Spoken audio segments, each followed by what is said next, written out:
Shalom, kids! In today's session, we will continue the series of Shankaracharya ji. In the last chapter, we learned how Padmapad killed the Kapalik Ugra Bhairav.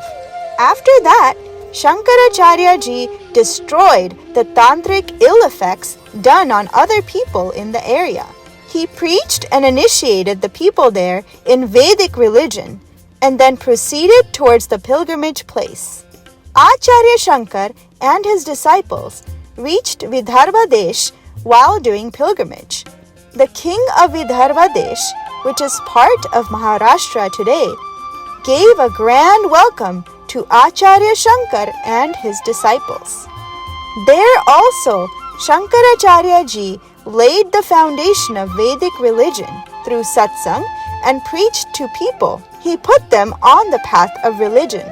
Then Acharya Shankar told the king that now we want to go towards Karnataka, so the people there can also be initiated in Vedic religion. The king stood up in shock after hearing about Karnataka. Actually, at that time, Karnataka was the stronghold of Kapalikas. Karkach, the leader of the Kapalikas, also lived there. It was he who had sent Ugra Bhairav to kill Shankaracharya ji. The king said, "Bhagwan, you will be in great danger there. We request you not to go there." Acharya Shankar said, "O king, your apprehension is correct, but my objective is to re-establish religion, which cannot be achieved without going there and bringing those tantrikas on the right path. So please arrange for my departure." Then the king said, "Prabhu, if that is the case, then I myself will accompany you with the contingent of the army so that your body can be protected." Then Acharya Shankar, along with his disciples, started towards Karnataka, followed by the king of Vidarbha and his army. Let us begin today's Bhasanskar Kendra by remembering Pujya Gurudev. Now all children will hum Omkar.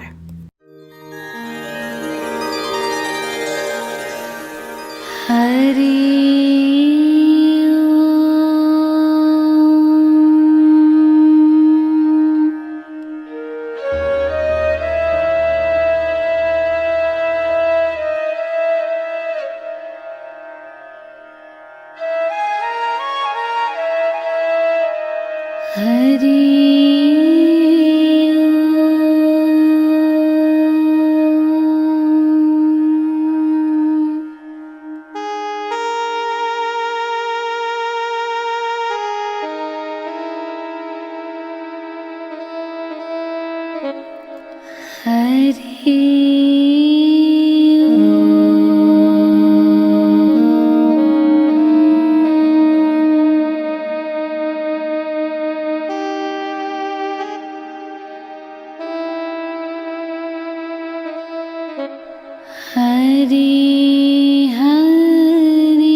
Now, children, we will do Tratak.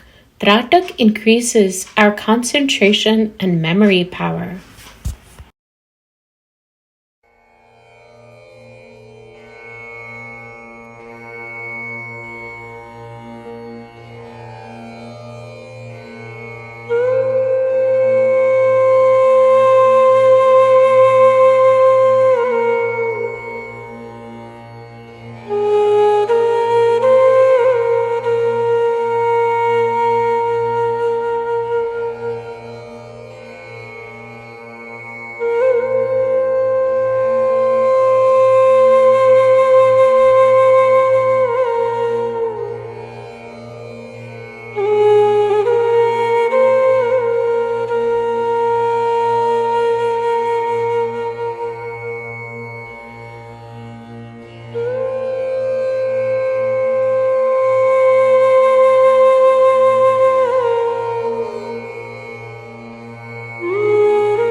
Story: The End of the Tantrik leader Karkach. After traveling for several days, Acharya Shankar reached Karnataka with his disciples, the king, and the army. There, they camped near a village. When the leader of the Kapalikas, Karkach, came to know that Acharya Shankar had come to his region to propagate Vedic religion, he became furious. He roared, "How dare that sannyasi kill our special ally, Ugra Bhairav, and destroy our influence? How dare he come to our country and oppose Tantra Vidya and convert people here in my stronghold region? Now I will finish him off here and sacrifice him to Kal Bhairav."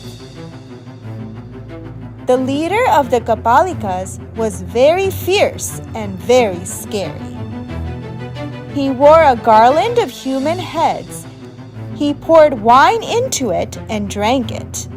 Then, dancing in the intoxication of wine with his other tantric followers, he reached the hut of Acharya Shankar with rolling wide red eyes. The bodyguards tried to stop them, but being mighty and maddened with wine, Tantrikas pushed them down and reached the front of Acharya Shankar. Karkach said, "O sannyasi, why have you kept an earthen pot here, leaving the human head behind? Why don't you worship Bhairav Shiva? Why don't you wear these human heads filled with blood and wine and become a Kapalikas?" Upon hearing Karkach's words, the king standing there became angry and said, "Oh, you wretch! Oh, you wicked one! Get out of here immediately!" The king ordered his soldiers, and they pushed Karkach and other tantrikas out.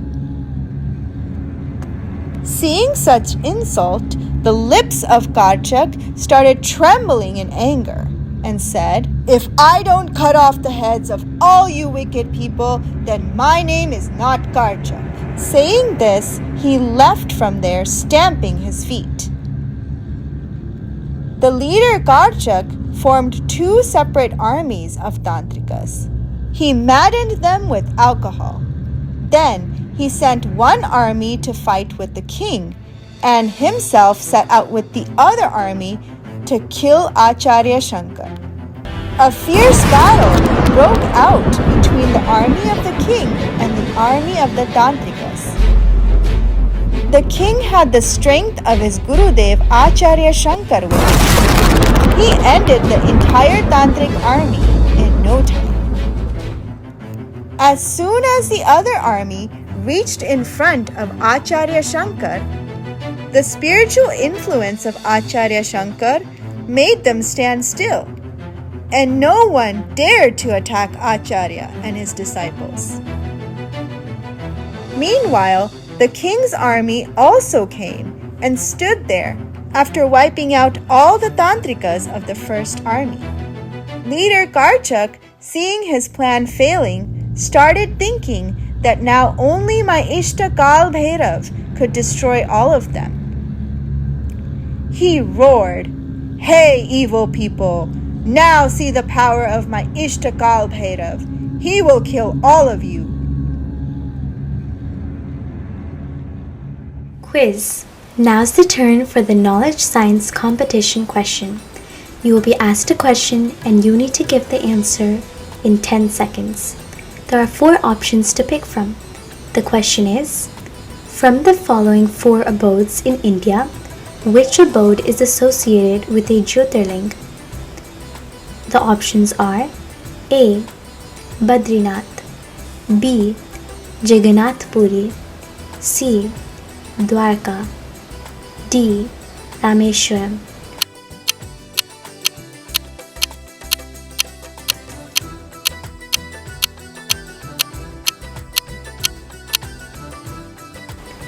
The correct answer will be revealed at the end of the session.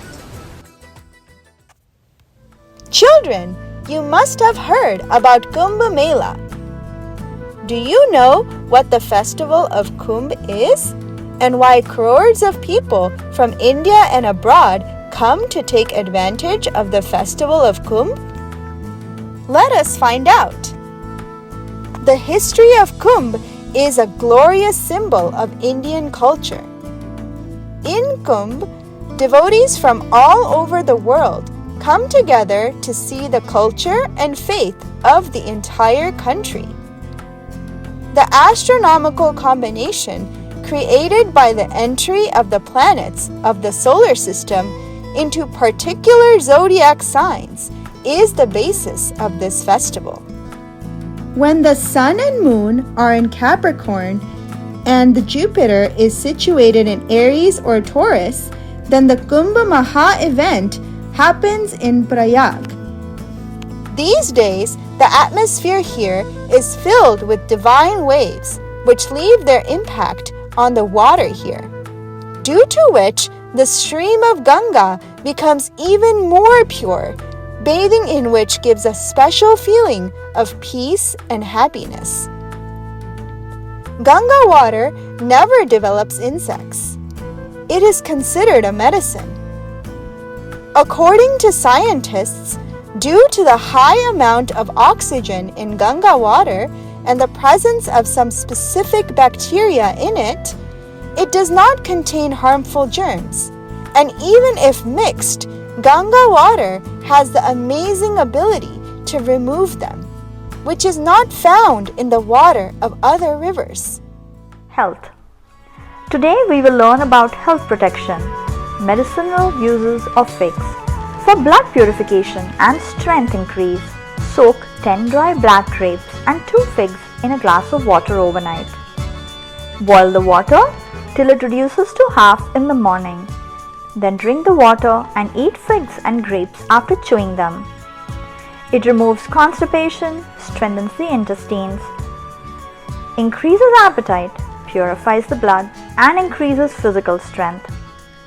For weight gain, soaking 2 figs and a teaspoon of fennel in a glass of water at night and chewing in the morning increases weight. For piles, soak 2 to 3 dried figs in water overnight and eat in the morning and evening after soaking in the morning. By doing this, there is benefit in piles. Caution: figs are heavy to digest, so they should be used according to your digestive power. Figs should be soaked in water for 1 to 2 hours before consumption. Questionnaire. Get ready for the questionnaire. Why did Acharya Shankar want to go to Karnataka? Why did the king stop Acharya Shankar from going to Karnataka? What plan did the Tantrik come up with to kill Acharya Shankar? What do we learn from today's story? In India, which places host the Kumbh Mela? Why does Kumbh happen every 12 years? Why does the water from River Ganga never spoil? On which type of astronomical event is Kumbh based? Which rivers confluence at Prayagraj? What is the Antrik Triveni Sangam? What are the benefits of eating figs in winter? Narayan, Narayan, Narayan, Narayan. With this, today's Sanskar Kendra concludes. We will meet again next week with a new knowledge-enhancing topic. Until then, Hari Om. The correct answer to the knowledge science competition question is D. In Rameshwaram, Bhagwan Sri Ram had established a Jyotirling to worship his deity Bhagwan Shiv, and since then that place has been known as Rameshwaram Jyotirling Dham.